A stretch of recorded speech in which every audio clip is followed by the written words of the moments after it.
আসসালামু আসসালামু আলাইকুম। আলাইকুম। হ্যালো, হ্যাঁ, আসসালামু আলাইকুম। শব্দ শোনা যাচ্ছে? হ্যাঁ, শোনা যাচ্ছে। আমার কথা শোনা যাচ্ছে আচ্ছা না? আচ্ছা। হ্যাঁ, এখন ক্লিয়ার মোটামুটি। ইকো ইকো হচ্ছে না তো, না মোটামুটি? না, ইকো তো অ্যাকচুয়ালি আমার এন্ড থেকে হয়। হ্যাঁ, হ্যাঁ। যত যত ইকো আমার এন্ড থেকে হয়। না, মাঝে মধ্যে আমার এখান থেকেও হয়। এটা আমি খেয়াল করেছি যে মানে যেমন এই এখন যেখানে বসছি, এখানে বসলে ইকো হয় না। যার জন্য অনেক সময় দেখা যায় এই টাইমটাতেই এই জায়গাটা ফ্রি থাকে। হ্যাঁ, এরপরে যদি রাত হয়ে যায় তখন আমাকে এখানে শিফট করতে হয়। তখন দুইটা প্রবলেম হয়। একটা হচ্ছে যে বারবার লাইন কেটে যায়, আর দুই নম্বর হচ্ছে ইকো এবং অন্যান্য টেকনিক্যাল প্রবলেম গুলো খুব বেশি মাত্রায়। ওকে। যার জন্য আসলে যদিও বিভিন্ন বাস্তবতার কারণে আমরা একই সময়ে সবসময় শুরু করতে পারি না, কিন্তু অনেক ধরনের টেকনিক্যাল আপনার প্রবলেম আছে যে যে জিনিসগুলো আমাদেরকে সাফার করতে হয়। যাই হোক, আহ 2 দিন পর আমরা শুরু করছি আজকে। ইচ্ছা থাকা সত্ত্বেও আসলে বিভিন্ন কারণে, প্রতিবন্ধকতার কারণে আমরা দেখা যাচ্ছে যে প্রতিদিন করা সম্ভব হয় না, বিভিন্ন ব্যস্ততার কারণে। পার্টিকুলারলি শরীফ ভাই তো খুবই ব্যস্ত মানুষ, এর মধ্যেও আমাদেরকে প্রতিদিন সময় দিচ্ছেন, এই জন্য আসলে আমরা সত্যি গ্রেটফুল। আলহামদুলিল্লাহ, আল্লাহ সুবহানাহু ওয়া তাআলা এই এফোর্টটাকে কবুল করে নিক। আর আমিন। আজকে বেসিকলি আমরা আলোচনা করব খুবই কঠিন উচ্চারণ, মালয় আখি ফুলেইগো, রাইট? অর্থাৎ মালয় মালয় দ্বীপপুঞ্জ। দ্বীপপুঞ্জ। মালয় দ্বীপ, সেটাই বলতেছি, মালয় দ্বীপপুঞ্জ। কিন্তু মালয়ান আর্কিপেলাগো। হ্যাঁ, এটা আমি ইসে দেখলাম, গুগলে দেখলাম আখি ফুলেইগো। হ্যাঁ, এরকম ভাবে ওরা উচ্চারণ করছে। ওরা তো আরটাকে মোটামুটি গোল করে ছেড়ে দেয় আর কি, উজ্জ্বল আর কি। হ্যাঁ, এই সেটাই। আর কি। যাই হোক, মালয় দ্বীপপুঞ্জ নিয়ে আমরা করবো এখানে। নাম শুনেই বোঝা যাচ্ছে অনেক দ্বীপের সমারোহ। এখানে প্রায় 25,000 দ্বীপ এই মালয় দ্বীপপুঞ্জে রয়েছে, এবং এখানে মোটামুটি 200,000 মানে স্কোয়ার কিলোমিটার এটা এরিয়া, এবং 38 কোটি মানুষের বসবাস এই অঞ্চলে। সুতরাং এটার তো একটা সিগনিফিকেন্স আছে। আর ন্যাচারাল প্রচুর, সব দিক থেকেই আহ, এই মালয় দ্বীপপুঞ্জের একটা ঐতিহাসিক ভূমিকা অবশ্যই আছে। কিন্তু আমরা আজকে বেসিকলি বেশি কনসার্ন এটার জিও পলিটিক্যাল যে অবস্থান, কৌশলগত অবস্থান, স্ট্র্যাটেজিক অবস্থান, এবং আহ, একটা জিও পলিটিক্যালি কেন ইম্পর্টেন্ট। পার্টিকুলারলি আমরা জানি যে এই মালয় আর্কিপেলাগো ভারত মহাসাগর এবং ওদিকে প্রশান্ত মহাসাগরকে কানেক্ট করেছে, এবং এখানে বেশ কিছু স্ট্রেইট আছে, অন্তত 3টা স্ট্রেইট আছে। মালাক্কা স্ট্রেইট, যেটা মালাক্কা প্রণালী, এটা তো পৃথিবীর ওয়ান অফ দি বিজিয়েস্ট, এবং দি বিজিয়েস্ট বলা যেতে পারে আপনার প্রণালী। সুতরাং, এবং এখানে যেহেতু বোঝাই যাচ্ছে যে এদিক দিয়ে এশিয়ান যে কান্ট্রি গুলো আছে, চায়না, জাপান, কোরিয়া, এদের মেইন ট্রেড এই দিক দিয়ে হয়। ইভেন রাশিয়া, ইউনাইটেড স্টেট, হ্যাঁ, সবাই এই সবার জন্যই এই এরিয়াটা খুবই ইম্পর্টেন্ট। এখানে আমরা জানি মোটামুটি গ্রেট পাওয়ার যারা আছে সবারই সামরিক উপস্থিতি আছে, এবং অথবা তাদের ইনফ্লুয়েন্স এই এলাকাতে সবসময় রাখার চেষ্টা করে, কারণ যেহেতু ট্রেড রুট, সুতরাং এটাকে আহ এটার নিরাপত্তা নিশ্চিত করার জন্য সবসময় তাদের একটা প্রচেষ্টা থাকে অব্যাহত। তো আজকে এছাড়া আরেকটা বিষয় হচ্ছে যে 25% অফ এনার্জি, যে ট্রেড এনার্জি রুট, এনার্জি এদিক দিয়েই আপনার পৃথিবীর ওয়ান 1/4, রাইট, এই দিক দিয়ে হয়। সুতরাং এই যে এটা জিও পলিটিক্যাল ইম্পর্টেন্স বোঝাই যায়।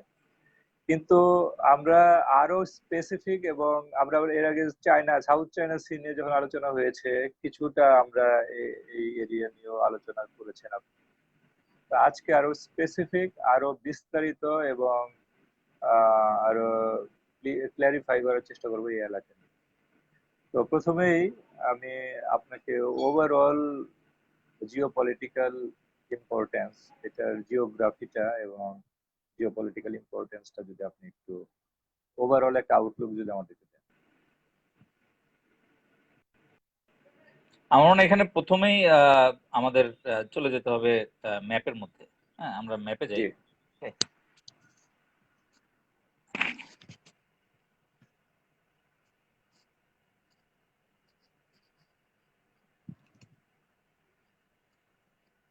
দেখা যাচ্ছে কি কিছু? জি। বোঝা যাচ্ছে কিনা? অস্পষ্ট লাগছে। অস্পষ্ট?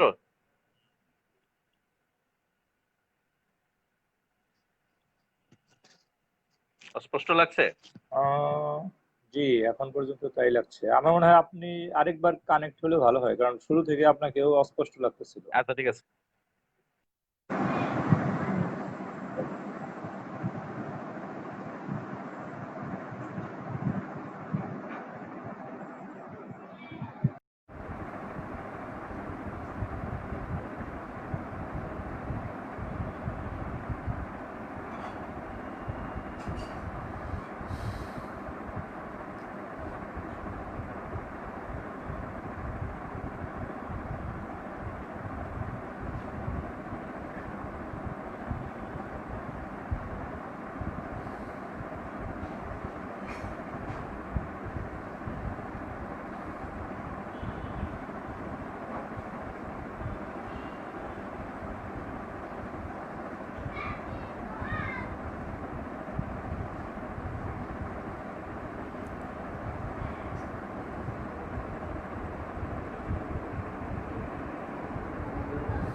Hello,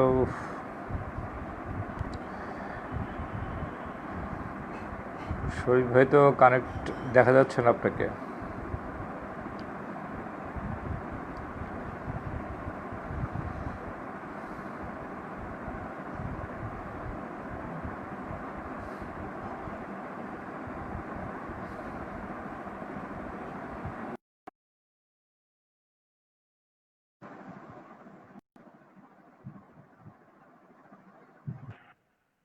at long last. আপনার তো কোনো অপশনই দেখাচ্ছিল না। Yes, এটা at আসলে long আমার মনে last হয় I'm here. ইন্টারনেট স্পিডের সঙ্গে কোনো থাকতে পারে, সম্পর্ক থাকতে পারে। কি জানি, whatever. ওকে, ঠিক আচ্ছা, আছে। জি এখন কি বলেন। বোঝা যাচ্ছে কিনা? এখন হ্যাঁ, কি বোঝা যাচ্ছে? আচ্ছা। আহ, অতটা স্পষ্ট আচ্ছা, না, আমরা আমরা তাহলে কারণ লেখাগুলো ভালো বোঝা যাচ্ছে না। বলেন তবুও। এখন কি বোঝা যাচ্ছে? হ্যাঁ, এখন বোঝা যাচ্ছে। আচ্ছা। জি বলেন। এটা একটু কেওটিক, তার কারণ এটা যেহেতু এই জিওগ্রাফিক্যাল ইয়ে, তো সো এটা একটু কেওটিক। আমি একটু বোঝানোর চেষ্টা করি যে এখানে কোনটা কি। আসলে বোধহয় নেটওয়ার্ক ঝামেলা করছে, অস্পষ্ট লাগছে। এখন কি বোঝা যাচ্ছে? অস্পষ্ট। অস্পষ্ট বোঝা যাচ্ছে না? এখনো বোঝা যাচ্ছে না? শুধু সবুজ সবুজ বুঝতেছি আর কি। ও নো, এটা শুধু তো সবুজ দেখা না বোঝা যাচ্ছে। গেলে তো, না বোঝা গেলে মুশকিল। না, বোঝা যাচ্ছে না। একদমই বোঝা যাচ্ছে না। Do it again please. আমার মনে করি, হ্যাঁ, আরেকবার।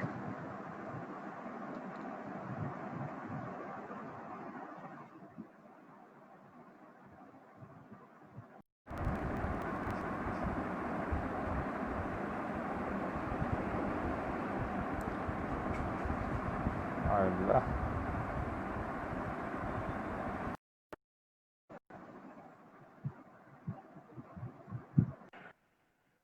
এখন কি বোঝা এ যাচ্ছে? এখন এখন অপেক্ষাকৃত ক্লিয়ার? ভালো। ফিলিপিন পড়তে আচ্ছা, পারতেছি। হ্যাঁ, বলেন। জি, কতক্ষণ অপেক্ষা কিন্তু ভালো থাকবে মালয়েশিয়া। আমরা জানি না। আমরা লেস লেস কুইকলি প্রসিড। অনেকক্ষণ সময় হয়ে গেছে। হ্যাঁ, রাইট, রাইট। আহ, যদি বোঝা যায় সেটা হচ্ছে India, this is India, this is China. হ্যাঁ, আবার তো অস্পষ্ট হয়ে গেছে।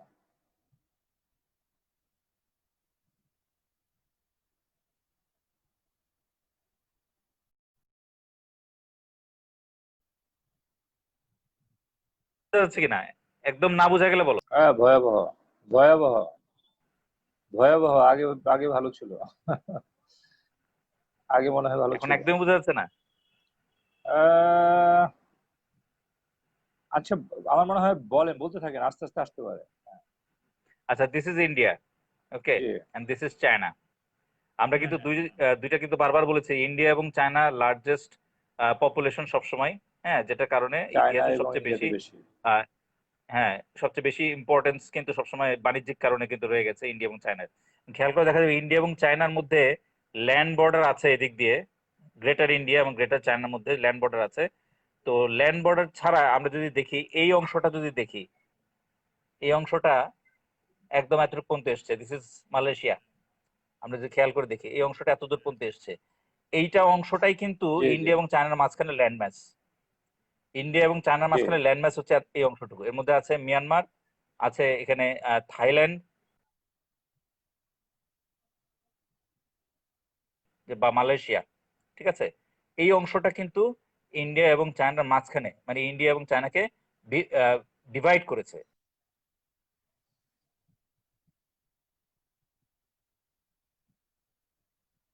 আমার এটা মনে হচ্ছে হয় আরেকবার ডিভিশন। ট্রাই করি শরীফ ভাই, একদমই বোঝা যাচ্ছে না। শরীফ ভাই, একদমই না। একদমই বোঝা যাচ্ছে না, একদমই বোঝা যাচ্ছে না।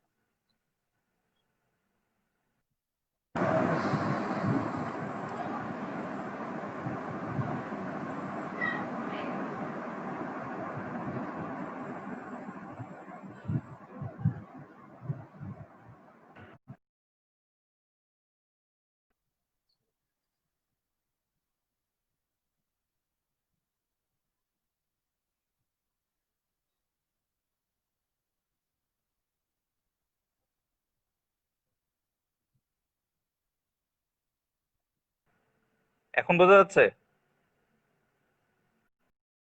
হ্যাঁ, এখন বোঝা আগের যাচ্ছে? চেয়ে বেটার। জি, আগের চেয়ে বেটার।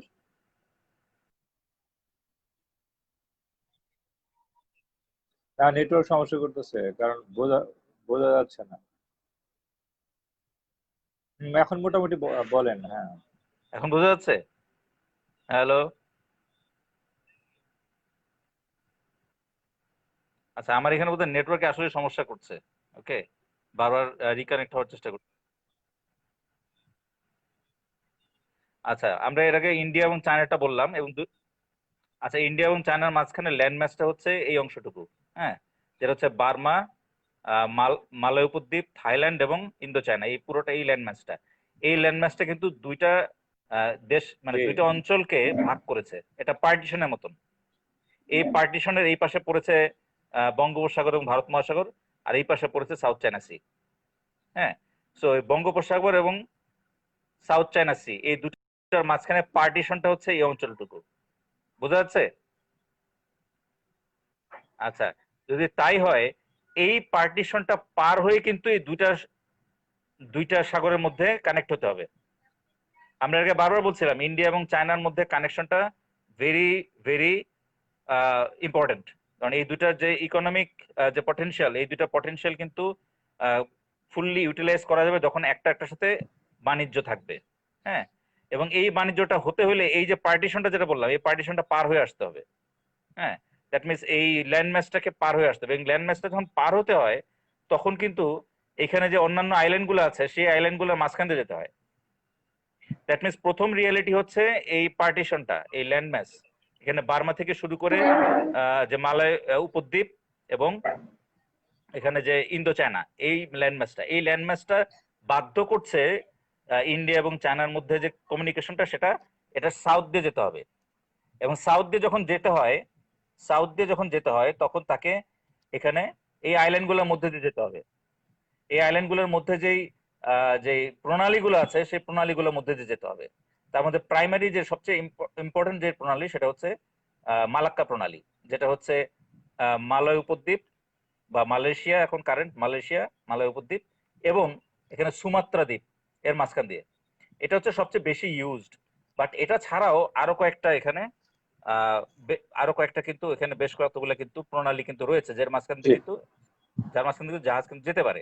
হ্যাঁ, এখানে সুন্দা প্রণালী রয়েছে, লম্বক প্রণালী রয়েছে, যেগুলো কিন্তু যথেষ্ট ব্যবহৃত হয়। আর এখানে বেশ অনেকটুকু অঞ্চল রয়েছে যেখানে আসলে অনেকগুলো প্রণালী এবং অনেকগুলো দ্বীপ। এই অঞ্চলটা হচ্ছে অস্ট্রেলিয়ার জন্য। অস্ট্রেলিয়া থেকে এশিয়ার মধ্যে যে ট্রেডটা হয় সেই ট্রেডটা এই রুট দিয়ে ইস্ট হয় ওয়েস্ট। মোস্টলি। এই রুট দিয়ে হয়, এই রুট দিয়ে অথবা এখানে এর মাঝখান দিয়ে হয়, এদিক দিয়ে অথবা এদিক দিয়ে। ঠিক আছে, তা আমরা এখানে যদি ভাগ করি, আমরা কারেন্টলি যে কান্ট্রিগুলোকে আমরা চিনি, একটা হচ্ছে ফিলিপিন্স। ইন্দোনেশিয়া, এতটুকু অঞ্চল।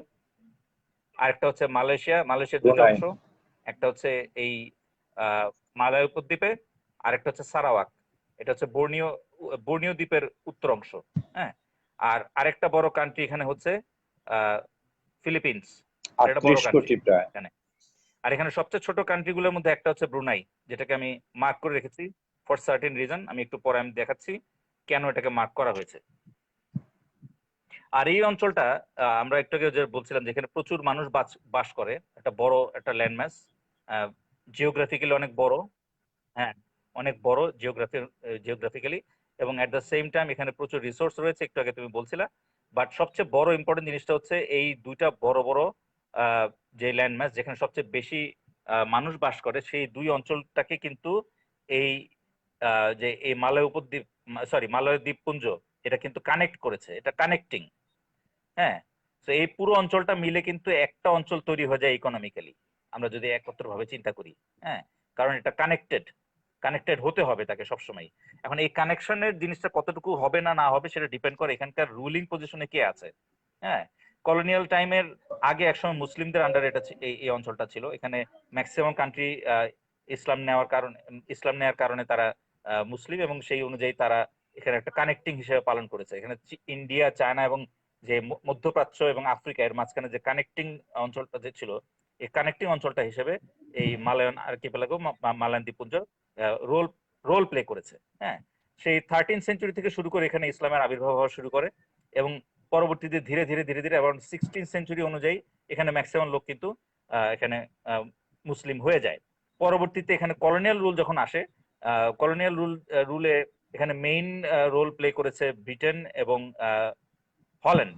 এবং ব্রিটেন এবং হল্যান্ড কিন্তু এখানকার ম্যাক্সিমাম লোককে কিন্তু তারা কিন্তু তাদের নিজেদের ক্রিশ্চিয়ানিটিতে কিন্তু কনভার্ট করার চেষ্টা করেনি। যারা চেষ্টা করেছিল তারা ছিল পর্তুগিজ এবং স্প্যানিশ। একটু পরে আমি তাদের দিকে আসছি, পর্তুগিজ স্প্যানিশ। এবং পর্তুগিজ স্প্যানিশরা এখানে যেই অঞ্চলগুলোতে তাদের কলোনি প্রতিষ্ঠা করেছিল সেই অঞ্চলগুলোতে কিন্তু এখনো আমরা অনেক ক্রিশ্চিয়ানিটি ফলোয়ার দেখতে পাই। যেমন ফিলিপিন্সে মেজরিটি হচ্ছে ক্রিশ্চিয়ান, ক্যাথলিক ক্রিশ্চিয়ান, তাদেরকে কনভার্ট করেছিল স্প্যানিশরা। আর এখানে ইন্দোনেশিয়ার মাঝখানে কতগুলো জি, আইল্যান্ড রয়েছে, ক্লিয়ার। মালুক্কো আইল্যান্ডস, সেখানে অনেক খ্রিস্টান রয়েছে, সেই খ্রিস্টানদেরকে কনভার্ট করেছিল পর্তুগিজরা। So, আমরা যদি একটা হিস্টোরিক্যাল দেখি, একটা ম্যাপ যদি দেখি, এটাকে দেখা যাচ্ছে? আচ্ছা, আচ্ছা, এটা হচ্ছে সুমাত্রা আইল্যান্ড, আর এটা হচ্ছে মালয় উপদ্বীপ। হ্যাঁ, এটা আমরা এমন একটা টাইমের ম্যাপ দেখছি, 16th সেঞ্চুরি আমরা ম্যাপ দেখাচ্ছি। এই 16th সেঞ্চুরিতে এখানে পর্তুগিজদের একটা ডমিনেন্স ছিল। পর্তুগিজরা এসে এই মালাক্কা প্রণালীর ঠিক উপরে এই অঞ্চলটা, এই যে জায়গাটা এখন সিঙ্গাপুর রয়েছে, এটা হচ্ছে এখন সিঙ্গাপুর। হ্যাঁ, এই অঞ্চলটা পর্তুগিজরা দখল করে ফেলে 16th সেঞ্চুরি। হ্যাঁ, তো দখল করে ফেলার পরে যেখানে যে আচের যে সুলতান ছিলেন, সেই আচের সুলতান ইস্তাম্বুলে খলিফার কাছে হেল্প চান, এবং তখন হেল্প ছিলেন তখন ইস্তাম্বুলে আসীন ছিলেন সুলাইমান দ্য ম্যাগনিফিসেন্ট। হ্যাঁ, তখন একদম তার রেইনের প্রায় শেষের দিকে, তার বয়স অনেক বেশি হয়ে গেছিল। তো সুলেমান তার উজিরদেরকে বলেছিলেন যে এদেরকে সাহায্য করতে হবে, কারণ সাহায্য না করলে এই পুরো অঞ্চলটা ক্রিশ্চিয়ানিটিতে কনভার্ট হয়ে যাবে। ঠিক আছে, সো এই জায়গাটা যদিও ইস্তাম্বুল থেকে অনেক দূরে, কিন্তু তারা কিন্তু এই ডিসিশনটা কিন্তু নিয়েছিলেন। তো ডিসিশন নেওয়ার পরে এটা ইমপ্লিমেন্ট করতে করতে সুলতান সুলাইমান দ্য ম্যাগনিফিসেন্ট তিনি মারা যান। এবং সুলাইমানের যে পরে যে তার পরে তার ছেলে আহ, আহ, সেলিম দ্য সেকেন্ড, দ্বিতীয় সেলিম ক্ষমতায় আসার পরে তিনি এখানে হেল্প প্রেরণ করেন। হেল্পটা খুব ছোট ছিল, খুবই ছোট, বাট ভেরি সিগনিফিকেন্ট। উনি যেটা করেছিলেন, ছোট্ট কয়েকটা জাহাজ উনি পাঠিয়ে দিয়েছিলেন আফ্রিকা এবং ইন্ডিয়াতে ঘোরার জন্য। তাতে কি হয়েছে, আফ্রিকা এবং ইন্ডিয়া ঘুরে তারা অনেক ভলান্টিয়ার তারা কালেক্ট করেছিল যারা এখানে এসে যুদ্ধ করতে চায়। হ্যাঁ, তো দেখা গিয়েছিল সেখানে সে আফ্রিকার সোয়াহিলি উপকূলের লোকজন এসেছে, ইন্ডিয়ার ওয়েস্টার্ন মাঝে মধ্যে উপকূলের কেটে লোকজন যাচ্ছে। এসছে, বলেন বলেন। তারপরে আরবের লোকজন এসছে, ইয়েমেনের লোকজন এসছে, মানে শোনা যাচ্ছে। তুর্কিতে। হ্যালো, বোঝা যাচ্ছে? হ্যালো, এখন এখন এখন বোঝা যাচ্ছে? আচ্ছা, তো তারা তাদের উদ্দেশ্য ছিল আচেতে এসে তারা পর্তুগিজের সাথে টেকনোলজি। যুদ্ধ করবে। হ্যাঁ, পর্তুগিজের সাথে যুদ্ধ করবে। ঠিক আছে? তো এই যুদ্ধ করার জন্য অল্প কিছু তারা রিসোর্স নিয়ে এসেছিল। সো সেই রিসোর্স আসলে পর্তুগিজের সাথে যুদ্ধ করার জন্য এনাফ ছিল না।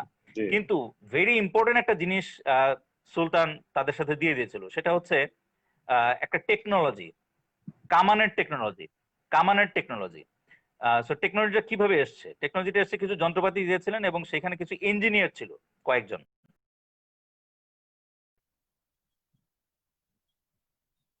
তারা কামান তৈরি করা শুরু করলো। হ্যাঁ, সেই কামানের সহায়তায় তারা এই পর্তুগিজদের সাথে যুদ্ধ করা শুরু করলো, কারণ পর্তুগিজদের কামানের টেকনোলজি ছিল এবং কামানের টেকনোলজির আচের সুলতানের কাছে ইনফ্যাক্ট কোনো কাউন্টার ছিল না। সো যখন ওই ইস্তাম্বুলের সেই টেকনোলজিটা যখন সে পেয়ে গেল, আচের সুলতান যখন পেয়ে গেলেন, তখন উনি কি করলেন, উনি কিন্তু কন্টিনিউয়াস যুদ্ধ করা শুরু করলেন এই পর্তুগিজদের সাথে। যুদ্ধ কিন্তু তিনি জিততে পারেন নাই। ভেরি ইন্টারেস্টিংলি, যুদ্ধ কিন্তু উনি জিততে পারেন নাই। কিন্তু অ্যারাউন্ড 50 বছর যুদ্ধ চলার পর পর্তুগিজরা টায়ার্ড হয়ে এখান থেকে বাধ্য হয়ে চলে যায়। সো যেটা একটা আমরা যেটা বললাম, যুদ্ধ জিততে পারেন না মানে হচ্ছে ট্যাকটিক্যাল ব্যাটল ফিল্ডে তারা আছে কিন্তু জিততে পারেনি। কিন্তু যুদ্ধটা অনেক দিন কন্টিনিউ করা সম্ভব হয়েছিল এই টেকনোলজির কারণে, কারণ 1200 কামান তৈরি করেছিল আচের সুলতান। 1200, এবং তারা সম্ভবত 3 জেনারেশন মিলে তারা এই যুদ্ধটা চালিয়েছিল 50 ইয়ার্স। সো 50 ইয়ার যুদ্ধ করার পরে যখন এই পর্তুগিজরা যখন দেখলো যে এদেরকে হারাতে পারছে না, দে লেফট। ওকে, সো পর্তুগিজরা এখান থেকে চলে যাওয়ার পরে, টায়ার্ড হয়ে চলে যাওয়ার পরে যেটা হয়েছিল, এই অঞ্চলে পর্তুগিজরা কিন্তু খ্রিস্টানিটি প্রচার করতে পারে নাই। তারা খুব বেশি বিজি ছিল 50 বছর এখানে, এবং তাদের ম্যাক্সিমাম রিসোর্স কিন্তু এখানে চলে গিয়েছিল। সো এইটার লেগাসিটা কিন্তু আমরা এখন দেখতে পাচ্ছি, কারণ আচের থেকে কিন্তু পরবর্তীতে এখানে কিন্তু ধীরে ধীরে ইসলাম প্রচার শুরু হয়। এবং যখন শরীফ ভাই, আমার মনে হয় পর্তুগিজরা চলে আরেকবার যায়, একটু কানেক্ট তখন করি, কিন্তু আমার এখানে খুবই অনেকগুলো অঞ্চলে, এই একেবারেই ঝাপসা কিছু দেখা যাচ্ছে। ইন্দোনেশিয়ার অনেকগুলো অঞ্চলে কিন্তু একদমই আহ, দেখা যাচ্ছে। মুসলিম শাসন শুরু আস্তে হয়ে আস্তে যায়। ক্লিয়ার হচ্ছে হ্যাঁ, মনে হয়। আমরা এই যে আরেকটা ম্যাপ যদি দেখি, এই ম্যাপটা, আমার এখান থেকে আসলে এটা হচ্ছে, ক্লিয়ার হচ্ছে আস্তে আস্তে মনে হয়। আরেকবার কানেক্ট করতে হবে। বোঝা যাচ্ছে না একদম? আরেকবার কানেক্ট করতে হবে।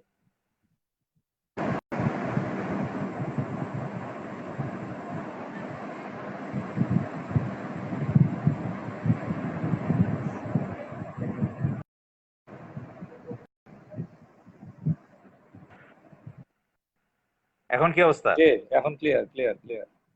আচ্ছা, বলেন। ক্লিয়ার ক্লিয়ার থাকতে থাকতে আমরা শেষ করে ফেলি, ঠিক হ্যাঁ আছে? হ্যাঁ হ্যাঁ হ্যাঁ তো হ্যাঁ। যেটা বলছিলাম, পর্তুগিজরা এই অঞ্চলে, এই যে সবুজ সবুজ যে অঞ্চলটা আছে এখানে, আহ, মালুকু আইল্যান্ড,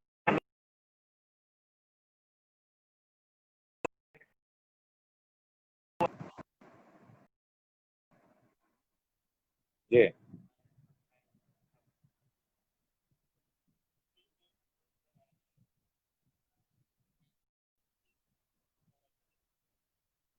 সুলতানাত ছিল। হ্যাঁ, এখানে কয়েকটা সুলতানাত ছিল এখানে। এই আইল্যান্ড গুলোতে কিন্তু আলাদা আলাদা সুলতান ছিল। এবং এই ছোট্ট আইল্যান্ডের মধ্যে আরো ছোট আইল্যান্ড হচ্ছে তেরনাথে। এত ছোট আইল্যান্ড হলেও এই জায়গাটা কিন্তু খুবই ইম্পর্টেন্ট ছিল বিকজ অফ আর্নিং। এখানে প্রচুর ব্যবসা হতো, ট্রেড বেশি ছিল, যেটা বললাম এখানে দামি দামি সব স্পাইস এখানে পাওয়া যেত, যে কারণে এই জায়গাটার প্রতি আগ্রহ সবার বেশি ছিল। সবাই কিন্তু ইন্দোনেশিয়া এসে প্রথমেই এখানে ফাইট করা শুরু করতো। প্রথম টার্গেটই ছিল ওই জায়গাটা, স্পাইস আইল্যান্ডস। হ্যাঁ, মালুক্কো স্পাইস আইল্যান্ডস। তো যাই হোক, এখান থেকে পরবর্তীতে ধীরে ধীরে ডাচরা আসলো, পরে ব্রিটিশরা আসলো। ব্রিটিশরা এসে যে ম্যারিটাইম চোক পয়েন্ট গুলা এগুলো ক্যাপচার করা শুরু করলো, যেমন সিঙ্গাপুর, মালয়েশিয়া, মালয়া এই অঞ্চলটা, তারপর এখানে সারাওয়াক এই অঞ্চলটা তারা ক্যাপচার করা শুরু করলো। বিকজ ব্রিটিশদের উদ্দেশ্য ছিল ইন্ডিয়া এবং চায়নার মাঝখানে যে ট্রেডটা, সেই ট্রেডটা কন্ট্রোল করতে সেটাকে হবে। নির্বিঘ্ন করা। সেই ট্রেড কন্ট্রোল করতে হবে। ট্রেড যদি কন্ট্রোল করতে হয় তাহলে কিন্তু এই অঞ্চলটা তাদের কন্ট্রোল নিতে হবে। যে কারণে ব্রিটিশদের আগ্রহ ছিল সবসময় এই ট্রেড রুটটাকে কন্ট্রোল করতে হবে। তারা সিঙ্গাপুর এবং এই সারাওয়াকের দিকে বেশি ইন্টারেস্টেড ছিল। তারা কিন্তু এই জায়গাটা কিন্তু আসেই নাই, ব্রিটিশরা কিন্তু এখানে কনসেন্ট্রেট করে নাই। হ্যাঁ, স্প্যানিশরা কনসেন্ট্রেট করেছে ফিলিপাইনে, এই অঞ্চলটুকুতে তারা দখল করে নিয়েছে। এটা কিন্তু মুসলিমদের কাছ থেকে কিন্তু একটা শহর ছিল যেখানে একটা ফোর্টও তৈরি করা হয়েছিল, মাইনিলা। সেই মাইনিলা ফোর্টের জায়গায় পরবর্তীতে তারা এই শহর তৈরি এই স্প্যানিশরা শহর তৈরি করে ম্যানিলা, যেটা এখন ফিলিপাইনের রাজধানী, ক্রিশ্চিয়ানিতে কনভার্ট করে নেয়। হ্যাঁ, তো যাই হোক, যেটা বলছিলাম যে ব্রিটিশরা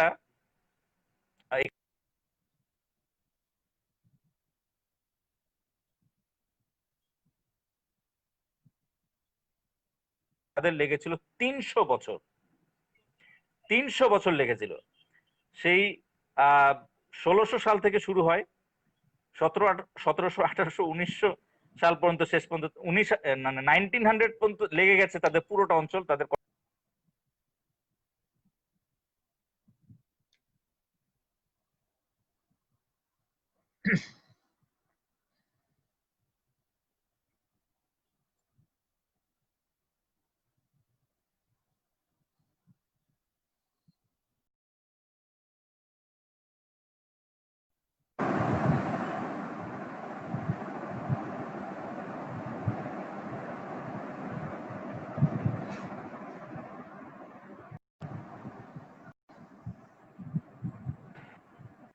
হ্যালো, আবার হ্যাঁ, ডিসকানেক্টেড। হ্যাঁ, হ্যাঁ, এখন ঠিক আছে, এখন ঠিক আছে। খুবই আচ্ছা, বাজে ঠিক অবস্থা আছে। হয়ে গেছে। হ্যাঁ, ইমরান ইমরান অবশ্য মনে করে দিচ্ছেন যে মিন্দানাও এখন এখনো ঠিক আছে মুসলিম আর অধ্যুষিত। ওকে, হ্যাঁ, শুধু হ্যাঁ, হ্যাঁ, শুধু হ্যাঁ, মিন্দানাও না, এখানে সুলু আইল্যান্ডস, সুলু আইল্যান্ডসও কিন্তু এখনো মুসলিম অধ্যুষিত। সুলু আইল্যান্ডস ইজ ভেরি ইম্পর্টেন্ট। কেন ছোট ছোট আইল্যান্ড হলো ইটস ভেরি ইম্পর্টেন্ট? কারণ এটা ট্রেড রুট, এটা কিন্তু ট্রেড রুট। সো ট্রেড রুটের উপরে সুলু আইল্যান্ডস।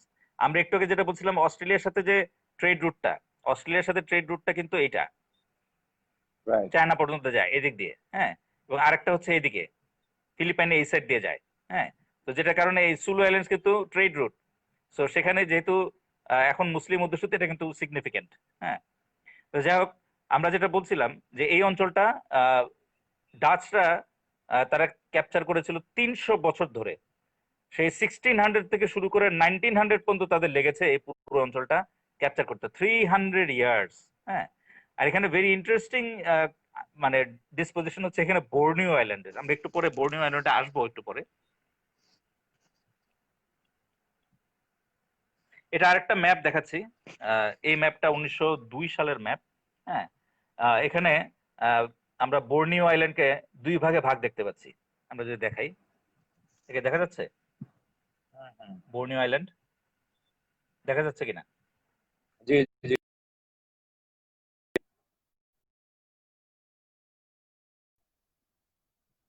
ছিল। হ্যাঁ, বোর্নিও আইল্যান্ড। কথা হচ্ছে যে সুমাত্রা আইল্যান্ড তো পুরোটাই ইন্দোনেশিয়ার, জাভা আইল্যান্ডও পুরোটা ইন্দোনেশিয়ার, সুলাওয়েসি, মালক্কু সবগুলো ইন্দোনেশিয়ার। তাহলে এই বোর্নিও আইল্যান্ডটা কেন দুই ভাগ হলো? কি এমন আছে, কি জিনিস আছে বোর্নিও আইল্যান্ড যে বোর্নিও আইল্যান্ড দুই ভাগ হলো? এটা আমরা আরেকটা ইন্টারেস্টিং জিনিস আমরা দেখবো এখানে, বোঝার চেষ্টা করি বোর্নিও আইল্যান্ডটা কেন দুই ভাগ হলো। এখানে আমরা খেয়াল করে দেখবো বোর্নিও আইল্যান্ডের একটা আইল্যান্ডের মধ্যে তিনটা দেশ। রাইট। এর মালয়েশিয়া, দক্ষিণ অংশটুকু ইন্দোনেশিয়া, এর উত্তর অংশটুকু মালয়েশিয়া, আর এখানে ছোট্ট অংশটুকু হচ্ছে ব্রুনাই। ব্রুনাই। ওকে, এখন এই আইল্যান্ডটাকে দুই ভাগ করে নেওয়া, এটা কিন্তু ব্রিটিশ এবং ডাচরা কিন্তু এগ্রিমেন্টে এসেছিল যে আমরা এটাকে দুই ভাগ করে রাখবো। হ্যাঁ, তারা এটা নিয়ে বড় কোনো যুদ্ধ করতে হয় নাই, দখলদারি করতে হয় নাই, তারা ভাগ করে নিয়েছে। ঠিক আছে, অতটুকু উত্তর অংশটুকু তোমার, দক্ষিণ অংশটুকু আমার। হ্যাঁ, ব্রিটিশরা মালয়েশিয়া এবং ব্রুনাই দুটারই কন্ট্রোল নিয়েছিল। কিন্তু ব্রুনাইটা এখানে এত ছোট একটা রয়ে গেল কিভাবে? এখানে জি। হচ্ছে ইন্টারেস্টিং সেই স্টোরিটা। হুম, আমরা যদি আরেকটু পিছনে আসি, এখানে আমি একটু দেখাবো যে এই বর্নিও আইল্যান্ডটা পুরোটাই একসময় এই ব্রুনাইয়ের সুলতানের আন্ডারে ছিল।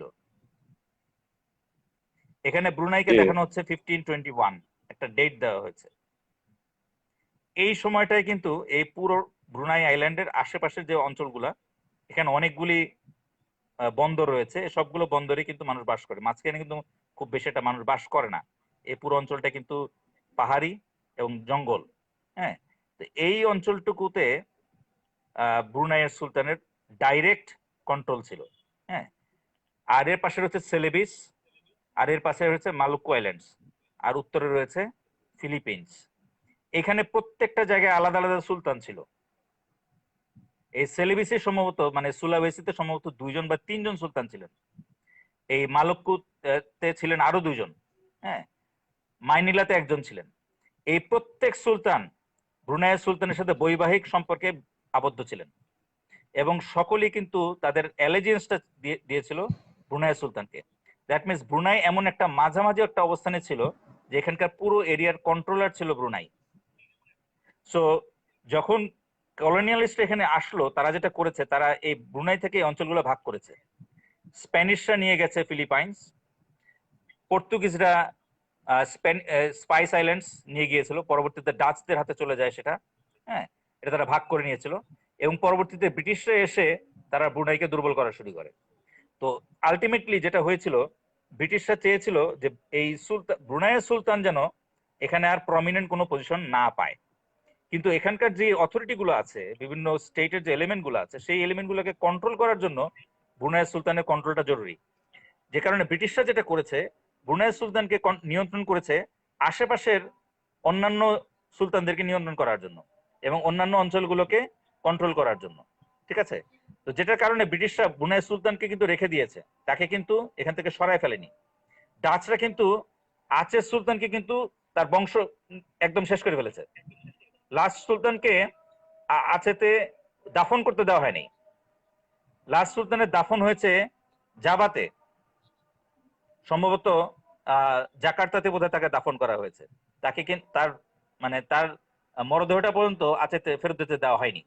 কারণ তারা বুঝতে পেরেছিল যে এই অঞ্চলটায় যদি কন্ট্রোল নিতে হয়, তাহলে কারা কারা ঝামেলা করতে পারে।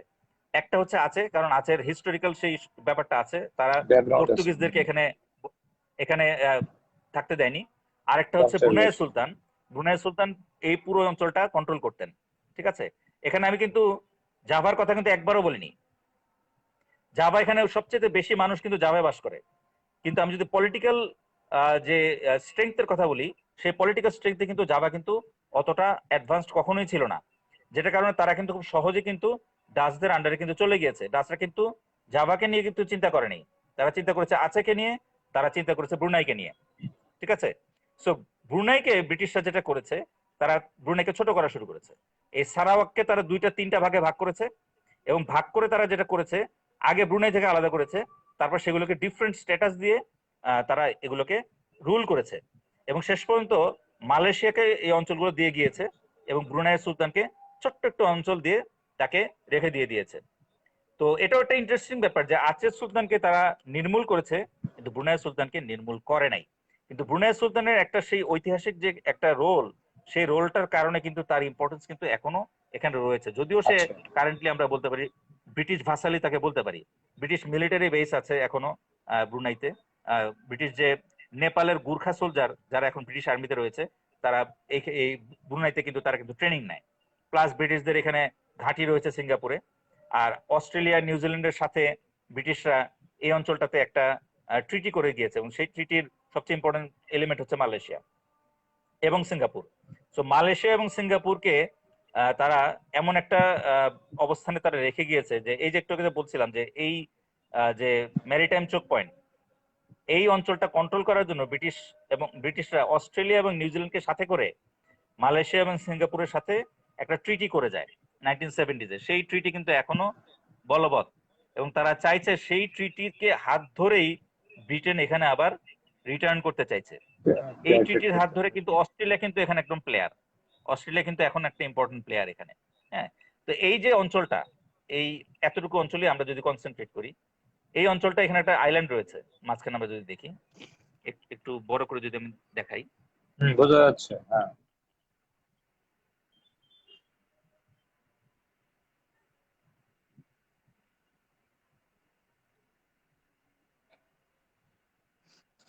জি এটা দেখা যাচ্ছে।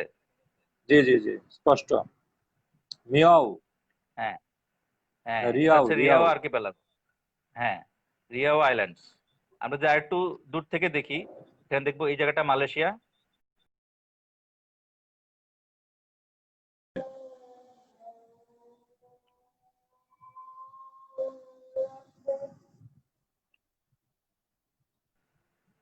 হ্যালো, দেখা যাচ্ছে? ড্রপ করেছিল বোধহয়, ড্রপ করেছিল। এখন এখন দেখা যাচ্ছে? একটু আগে ভালো ছিল। এখন দেখা যাচ্ছে? দেখা যাচ্ছে না? অতটা, হ্যাঁ, বোঝা যাচ্ছে, বলেন। জি আচ্ছা, এই এটা হচ্ছে সিঙ্গাপুর এবং আমরা খেয়াল করে দেখবো সিঙ্গাপুর এবং এটা হচ্ছে ইন্দোনেশিয়ার বর্নিও। এই ইন্দোনেশিয়া, বর্নিও এবং সিঙ্গাপুরের মাঝখানে যে অঞ্চলটা, সব জাহাজকে কিন্তু এখান দিয়ে যেতে হবে। এই মাঝখানে অঞ্চলটা খেয়াল করে দেখা যেতে হবে। যদি যেতে হয়, এইখানে মাঝখানে কয়েকটা আইল্যান্ড আছে। এই আইল্যান্ড গুলো কার? এই আইল্যান্ড গুলো হচ্ছে ইন্দোনেশিয়ার। জি এটা রিয়াও আর্কিপেলাগো, রিয়াও দ্বীপ। জি জি রিসেন্ট টাইমে ইন্দোনেশিয়ার সাথে চায়নার কিছু ক্ল্যাশ হয়েছে এই অঞ্চল নিয়ে, এই জায়গাটায়। এখানে চাইনিজ ফিশিং ট্রলারের সাথে বেশ ঝামেলা হয়েছে এবং এরপর থেকে যেটা হচ্ছে, ইন্দোনেশিয়া এই অঞ্চলের মিলিটারি স্ট্রেংথ বৃদ্ধি করছে। এখানে তারা নেভাল বেস তৈরি করছে, তারা এখানে ফাইটার ফাইটার এয়ারক্রাফট তারা রাখার চেষ্টা করছে। তো যেটা হচ্ছে যে এই অঞ্চলটা আবার গুরুত্বপূর্ণ হয়ে হয়ে যাচ্ছে। এতদিন যাবৎ ইন্দোনেশিয়া বেশি কনসেন্ট্রেটেড ছিল তার নিজেকে নিয়ে। হ্যাঁ, জি এর মাঝখানে আমরা আরেকটা হিস্ট্রি বলে নেই। আমরা কিন্তু দেখবো যে ইন্দোনেশিয়ার নর্থে হচ্ছে এখানে ভিয়েতনাম। জি ভিয়েতনাম 1960-70-এর দশকে ভিয়েতনাম,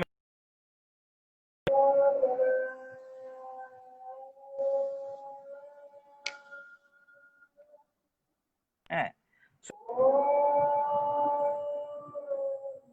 ইন্দোনেশিয়াতে তখন প্রেসিডেন্ট ছিলেন আহ, সুহার্তো। হ্যাঁ, সুহার্তো তিনি যেটা করেছিলেন, তিনি কিন্তু ইন্দোনেশিয়াতে কমিউনিস্টদের একেবারে ব্রুটালি দমন করেছিলেন। কতজন এখানে মানুষকে নিউট্রালাইজ করেছিল তারা আমরা আসলে জানি না, বাট সেটা অনেকেই অনেক বড় বড় সংখ্যা এখানে সুহার্তোর হেল্পটা যদি আমেরিকা না পেত তাহলে কিন্তু হয়তোবা কমিউনিজম এখানে একটা আবির্ভাবের সম্ভাবনা ছিল। সেই জিনিসটা কিন্তু ইন্দোনেশিয়াতে এখন একটা, কমিউনিজম এখনো কিন্তু ইন্দোনেশিয়াতে একটা সেন্সিটিভ ওয়ার্ড। হ্যাঁ, আমার অনেকগুলো দেশে কিন্তু দেখা যায় যে কমিউনিস্ট পার্টি রয়েছে, ইন্দোনেশিয়া কিন্তু কোনো কমিউনিস্ট পার্টি নাই। এখানে কমিউনিস্ট পার্টির নাম তুললেই সবাই অন্যভাবে তাকাবে। আমার মনে হয় এখানে ইমরান খুব ভালো একটা হয়তোবা ফিডব্যাক দিতে পারবে আমরা যেটা বলছি, হোয়াট এভার। যেটা হোক, এই যে অঞ্চলটা, এই ভিয়েতনাম অঞ্চলটা, ভিয়েতনাম অঞ্চল থেকে ইন্দোনেশিয়ার ডিস্টেন্সটা খুব কাছাকাছি এবং এই অঞ্চলটা সবচেয়ে বেশি মানুষ কিন্তু ইন্দোনেশিয়াতেই বাস করে। যে কারণে কমিউনিজমের কিন্তু এখানে ছড়ানোর সম্ভাবনা ছিল ভিয়েতনাম থেকে। আমেরিকা ভিয়েতনামকে কন্ট্রোল করেছে এবং আমেরিকা এনশিওর করেছে সেই কমিউনিজম যেন কিছুতেই সাউথে ইন্দোনেশিয়ার দিকে না আসে। এবং আমরা যদি এখন সেই রিয়ালিটির দিকে,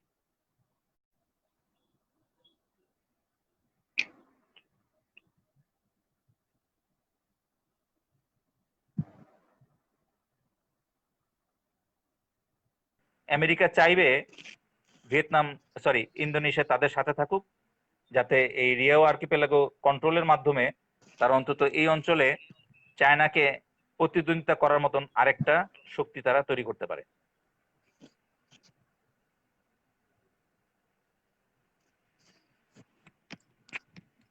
জি, শরীফ ভাই, চমৎকার আলোচনার জন্য ধন্যবাদ। আসলে আজকে মাঝে বারবার মধ্যে এমন বারবার আসলে সমস্যা হয়ে ডিসকানেক্টেড যাচ্ছিল। হ্যাঁ, হচ্ছে, ঝাপসা হয়ে যাচ্ছে, সাউন্ড ড্রপ করছে। আহ, সব দিক থেকে টেকনিক্যাল অনেক ধরনের সমস্যার ভিতর দিয়েই, তবুও মোটামুটি আলোচনা বোঝা গেছে আর কি। আশা করি খুবই গুরুত্বপূর্ণ আলোচনা আমরা শুনলাম। এখন আপনি সংক্ষেপে যদি এখানে সুপার পাওয়ার এবং গ্রেট পাওয়ার যারা আছেন তাদের বর্তমান যে উপস্থিতি এবং তাদের আহ, কৌশলগত অবস্থান সেটাকে একটু হাইলাইট করে ভবিষ্যতে এই এলাকার যারা আপনার যেমন ইন্দোনেশিয়া, মালয়েশিয়া আছে, আরো আরো কি ধরনের প্রসপেক্ট অপেক্ষা করছে সেটা যদি একটু কাইন্ডলি আমাদেরকে আহ, আচ্ছা, আমি একটু শর্টকাটে বলে জানান। দিই জিনিসটা। জি জি। জি একটু আগে বলছিলাম অলরেডি বলছিলাম যে রিয়াও আইল্যান্ডস, এখানে জি। ইন্দোনেশিয়া কনসেন্ট্রেট করছে, কারণ এটা একটা মেরিটাইম চোক পয়েন্ট।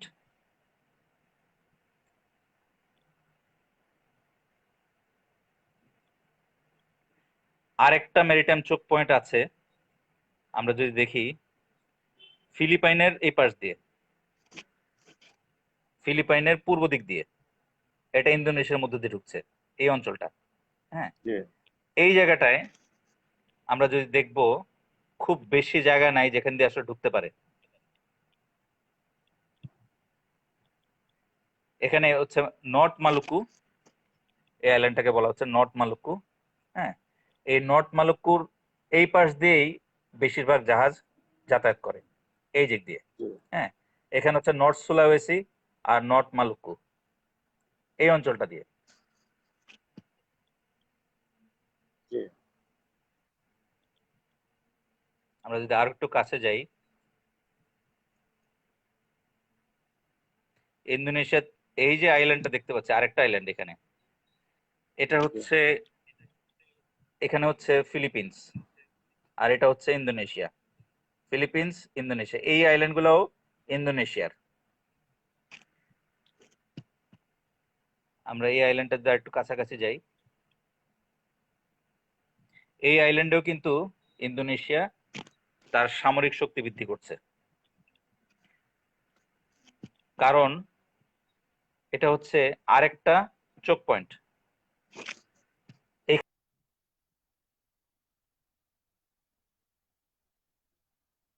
সো ইন্দোনেশিয়া এই আইল্যান্ডটাকে তারা একটা মিলিটারি বেস বানানোর চেষ্টা করছে। আর এর সাউথে, এখানে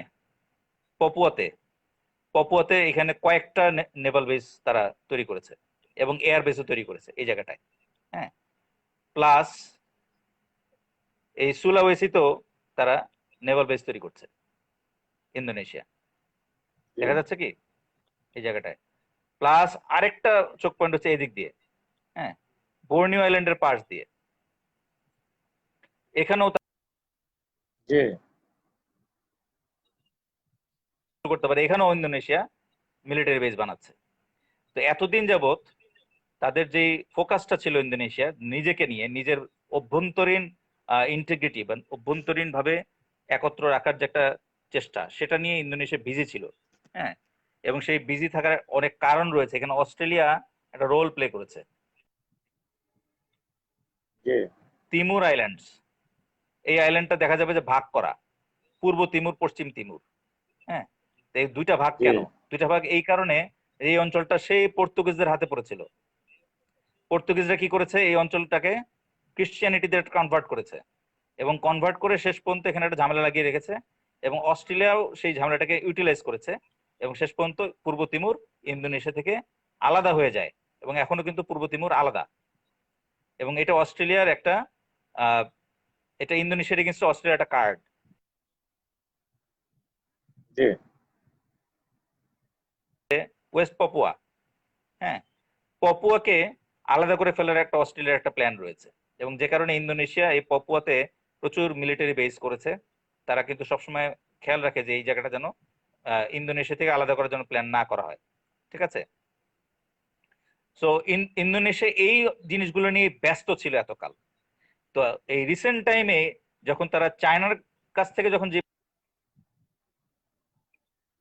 স্ট্র্যাটেজিক যে চোক পয়েন্ট গুলো আছে সেই চোক পয়েন্ট গুলোর উপরে তারা মিলিটারি বেস তৈরি করা শুরু করেছে। তারা এখানে মিলিটারি বেস করছে, এখানে জি মিলিটারি বেস করছে, এখানে করছে, এখানে করছে। ঠিক আছে?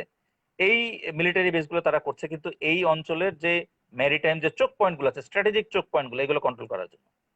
এখন আমেরিকা কিন্তু ইন জেনারেল কিন্তু তারা চাইবে ইন্দোনেশিয়া তাদের সাথে থাকুক এবং ইন্দোনেশিয়া ম্যারিটাইম চোক পয়েন্ট গুলার সিকিউরিটির দায়িত্ব নেক, যাতে চায়নাকে কন্ট্রোল করাটা সহজ হয়। সহজ হয়। রাইট। এখন এখানে নতুন পাওয়ার হিসেবে আমরা যেটা দেখবো, যে আমরা পুরনো পাওয়ারের আরেকজনের আবির্ভাব আমরা দেখতে পাচ্ছি, সেটা হচ্ছে ব্রিটেন। ব্রিটেন এখানে জি মালয়েশিয়ার সাথে এবং সিঙ্গাপুরের সাথে করা 5 পাওয়ার ডিফেন্স এগ্রিমেন্ট, এফপিডিএ, এই 1970s করা এফপিডিএ এর উপরে বেস করে ব্রিটেন আবার এখানে কামব্যাক করতে যাচ্ছে with the help of Australia and New Zealand. হ্যাঁ, তারা অস্ট্রেলিয়া, নিউজিল্যান্ড, ব্রিটেন আর বাকি দুটো হচ্ছে মালয়েশিয়া এবং সিঙ্গাপুর, 5 পাওয়ার্স। হ্যাঁ, মোট কথা মালয়েশিয়া এবং সিঙ্গাপুর যদি আক্রান্ত হয় তাহলে তাদের পক্ষে ব্রিটেন, অস্ট্রেলিয়া, নিউজিল্যান্ড তারা হস্তক্ষেপ করবে, এই ধরনের একটা ট্রিটি তাদের মধ্যে রয়েছে। তো সেই ট্রিটিটাকে ইউজ করে তারা আবার এখানে কামব্যাক করার চেষ্টা করছে।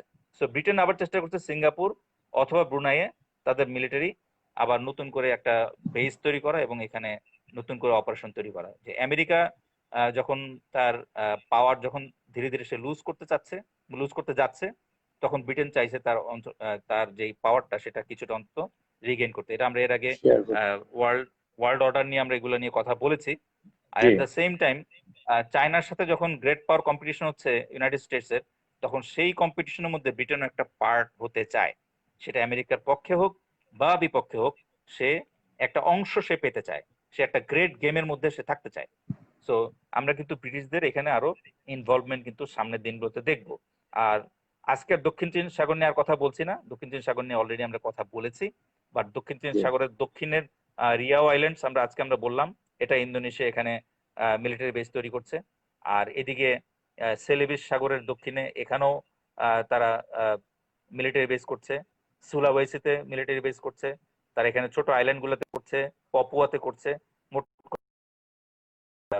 যেই স্ট্র্যাটেজিক চোক পয়েন্ট গুলো আছে সবগুলোতেই ইন্দোনেশিয়া তার প্রেজেন্স, তার মিলিটারি প্রেজেন্স সে বাড়াচ্ছে। এবং সেই বাড়াতে গিয়ে দেখা যাবে একটা ঠিক সময় বলছেন। চায়নার সাথে ইন্দোনেশিয়ার যে আহ, আহ, প্রতিযোগিতা, এটা সামনের দিনে আরো বৃদ্ধি পাওয়ার সম্ভাবনা রয়েছে। রয়েছে। যদিও এই অঞ্চলের কোনো দেশই আসলে থ্যাংক ইউ ভেরি চায়না থেকে মাচ। আলাদা হতে পারবে না, কারণ চায়নার সাথে এই অঞ্চলের যে ট্রেড, যে পরিমাণ ট্রেড, এই ট্রেডটা আসলে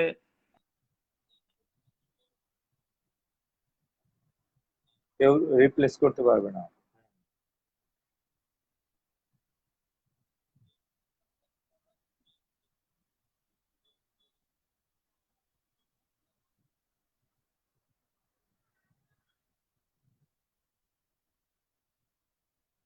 অবশ্যই কিন্তু চমৎকার একটা জিনিস বলেছেন, যেটা হচ্ছে যে কিন্তু ইন্দোনেশিয়াতে কারো নাম কিন্তু মুহাম্মদ এরকম রাখা যেত না, বা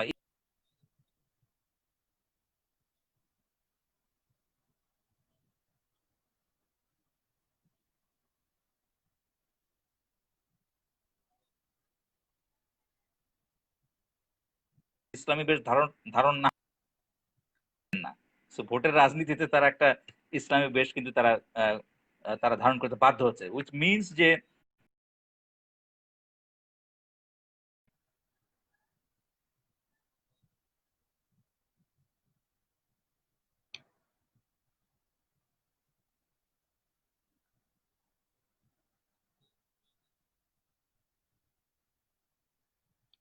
সাউন্ড তো ড্রপ করছে খুব ভীষণ ভাবে।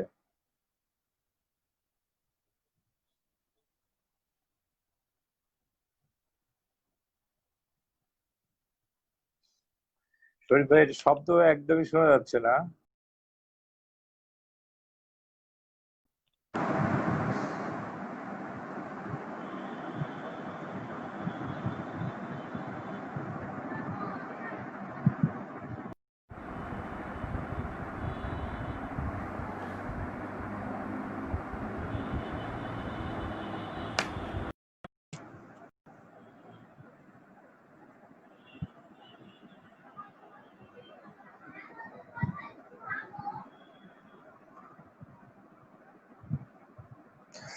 আচ্ছা, আমার মনে হয় আজকের আলোচনা আমরা মোটামুটি ক্ল্যারিফাই করতে পেরেছি। আসলে শরীফ ভাইকে আরেকবার কানেক্ট করতে পারলে এন্ডিংটা দেওয়া যেত, কিন্তু অনেক সময়ই প্রবলেম হচ্ছে। তো আজকের আলোচনা আমরা এখানেই শেষ করছি। শরীফ ভাইকে কানেক্ট করা যাচ্ছে না। সবাইকে ধন্যবাদ জানিয়ে আজকের আলোচনা এখানেই শেষ করছি। ধন্যবাদ। সালাম।